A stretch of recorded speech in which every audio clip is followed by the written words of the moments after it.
How we doing, guys? Welcome to DTS Daily. We are back for another week. It's been a very eventful weekend, especially with a 24-hour live stream, raising a lot of money for the NHS, and I will get onto that in a little bit.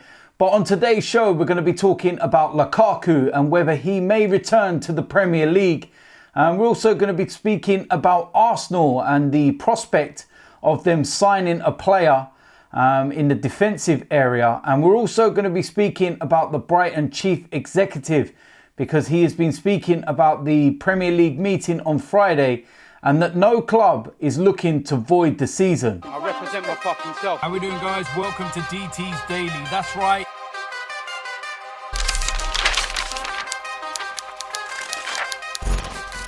First place we're going to start is Lukaku, and he was doing a Q&A on social media over the course of the weekend, and he went and answered a wide range of questions, and one of those in there was would he return back to the Premier League? Now Lukaku says he doubts he will return to the Premier League, but he's hinted at a future move to the MLS or former club Anderlecht. Lukaku played for 4 different clubs in the Premier League before sealing a move to Italy when he left Manchester United for Inter Milan in a £73 million deal last summer. He scored 113 goals in 252 matches for Manchester United, Everton and West Brom. He made just 2 league appearances for Chelsea.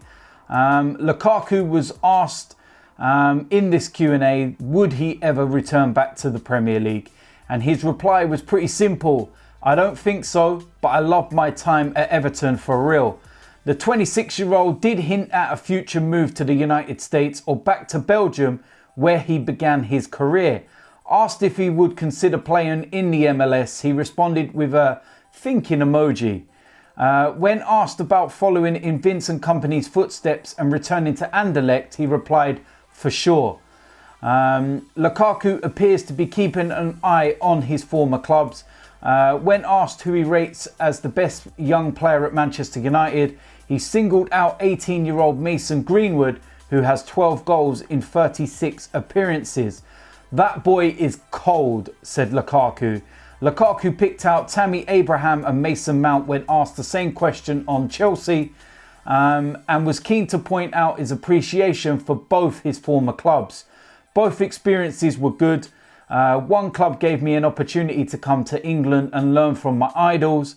The other came to me at the right time for me to make a step up and play in the Champions League. Lukaku says that current manager Antonio Conte has given the most inspiring team talk in his career, despite having played under Jose Mourinho, Ronald Koeman and Ole Gunnar Solskjaer. When we were 2-0 down against AC Milan, he didn't scream at all. He told us what to do, where to find the spaces, and we went out and did the business. Lukaku was also asked about the main differences between football in Italy and in England. Tactically, in Italy, you get tested every single week. The speed in the Premier League is higher. So yeah, quite a wide-ranging set of questions that he answered. Didn't really go into much detail in terms of some of those, and he gave pretty brief answers. But yeah, you take it at what you will. I do think that his time in the Premier League has probably been and gone now. He's had a decent career in the Premier League. We all know that he hasn't got the best technical attributes, shall we say, especially with his first touch. But what he can do is score goals. And since he's left Manchester United after what has been a difficult time, he's really enjoying himself in Italy. And I think that the style of the Italian football and maybe the pace of the Italian football suits him. And he will probably stay at Inter Milan for the next few years. And then maybe he will end up in the MLS, or maybe he will end up back at his boyhood club in Belgium with Anderlecht. So interesting, and we'll wait and see what happens. Next piece of news involves Arsenal, and over the course of the weekend, we all know that Arsenal are looking for a defender. One of the names that's always being mentioned is Upamecano. But apparently Arsenal have reportedly made contact with Reims in a transfer swoop for 13 million wonder kid Axel Disasi. The 22-year-old centre-back has been in scintillating form this season before the coronavirus KO. The Paris-born defender has commanded a regular place in the first team, making 27 appearances for a side that has the best defence in the league, with just 21 goals conceded during the course of the season. A bid for the Gunners was reportedly rejected in January, but it seems Mikel Arteta has retained an interest in the Wonder Kid, with signing a centre-back a priority for the Arsenal boss this summer. According to reports, Arsenal are now firmly contacted the French side in a bid to land a defender who looks certain to leave at the end of the season, whenever that may be. West Ham, Southampton, Monaco are also hot on the youngsters' tail, while there are also clubs in Bundesliga eyeing a move. The Gunners have also been heavily linked with a swoop for Atletico Madrid's Thomas Partey. The North London club are desperate to get a deal over the line and are said to want the 26-year-old so bad that they could offer Alexandre Lacazette in a bid to secure the Ghanaian signature. It has been reported that the Gunners have a £43.5 million offer on the table, who has become an influential player under Diego Simeone. So yeah, that's the first time I've really heard about this guy over the course of the weekend. Heard it mentioned a few times and some rumours back in January, but not really paid that much close attention, and don't really know a lot about him.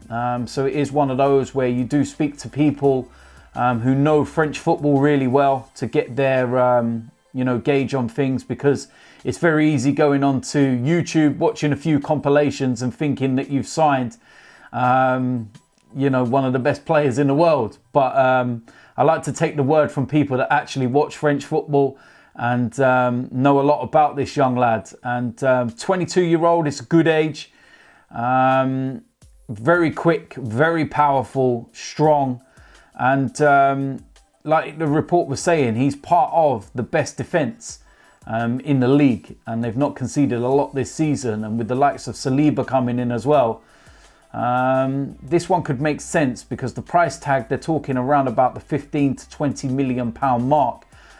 Some reports are saying that if an offer of around 17.5 million pound comes in, it will be accepted. Now, there are clubs interested, but with all due respect to the likes of Southampton, if a club like Arsenal are coming knocking on your door, you should be ahead of them in the queue.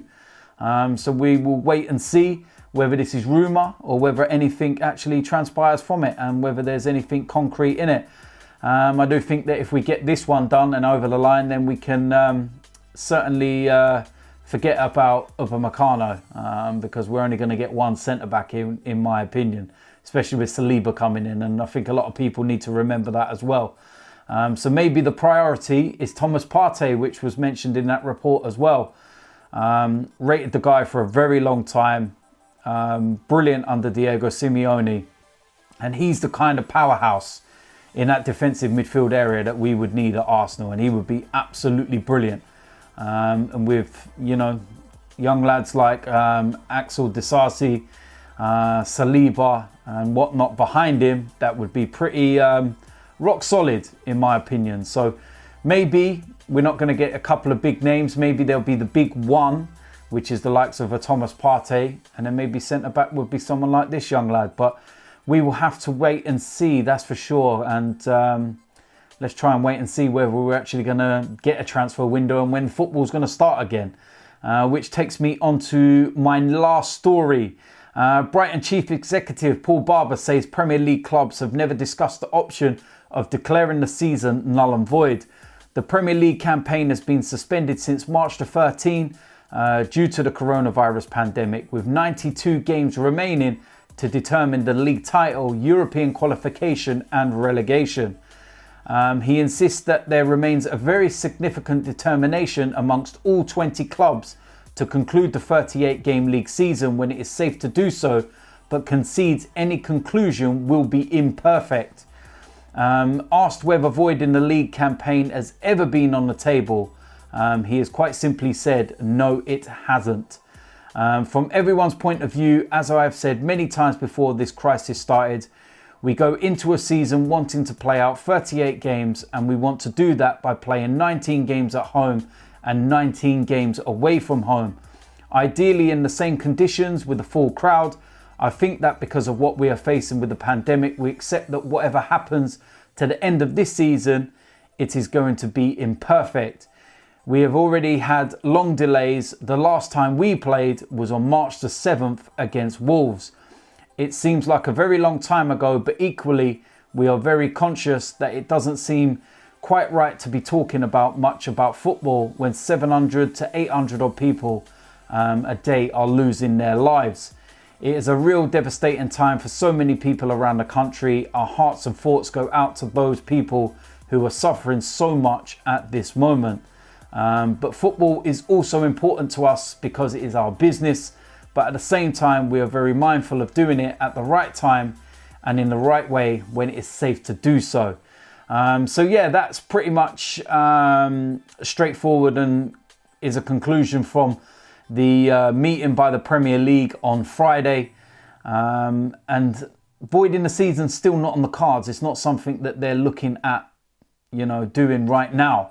I suppose if this pandemic carries on and we're still losing up to 700, 800, 900 people a day, then I still, think that we will probably end up voiding the season. But at the moment, who knows? There's been dates mentioned, at the end of May, the start of June, the end of June, and nobody knows. But I think that very soon, possibly in the next 3 to 4 weeks, they're going to have to really start making some decisions because we're going to be going into May, and then that cut-off point at the end of June is looming, and they're not going to want to get towards that with UEFA saying that that's a cut-off point. And of course, the big picture is that that's the cut-off point when contracts end. So there's all those problems that are going to surface, and I don't think clubs want that, but we'll wait and see what happens. But at the moment, null and void is not on the cards. Now, briefly before I go, I want to quickly speak about the 24-hour live YouTube stream between AFTV and the United Stand over the course of the weekend. I was involved in that, and it was an absolutely brilliant 24 hours. So many guests, so many people involved, all coming together to raise money for the NHS. At the end of the 24 hours, I think that we raised just over £16,000 on the GoFundMe page. The videos themselves from the United Stand and AFTV, all the funds that's raised from those videos will also go to the total. All of the donations that were made via the super chats, that will all go, towards the total as well. And I do feel that we will exceed the £20,000 target. And it's nice to be able to contribute and just do a little something. So it looks like we will raise over that £20,000 mark. Now, of course, during the course of the day, if you were watching the streams, a few of us got put on the spot and we were asked what we would do if certain totals were reached. And I said that if we reached £10,000, that I would actually dye my beard red. Yeah, we reached the £10,000 way before even halfway of the 24 hours. So next couple of days or so, once I've sorted out the actual dye, and it actually turns up and I've ordered it, I will dye my beard red. So when you get up in the early hours of the morning or whatever time it is you watch these shows, don't be alarmed if I look like an upside down Father Christmas, because I'm going to have a red beard. And listen, it's all fun and games, it's all for charity. And I don't bottle out of it, and I will go ahead with doing that. So yeah, listen, it was absolutely brilliant. Full credit to AFTV, Robbie and the guys, and United Stand, Mark and everybody else as well, for everything that they've done. And yeah, I've really enjoyed that. And it was nice to, break up some of that time over the course of the weekend doing something so nice and so good and positive. That's the most important thing. So if you haven't already, go and check out the pages. If you can afford anything, spare anything, go and put a donation in.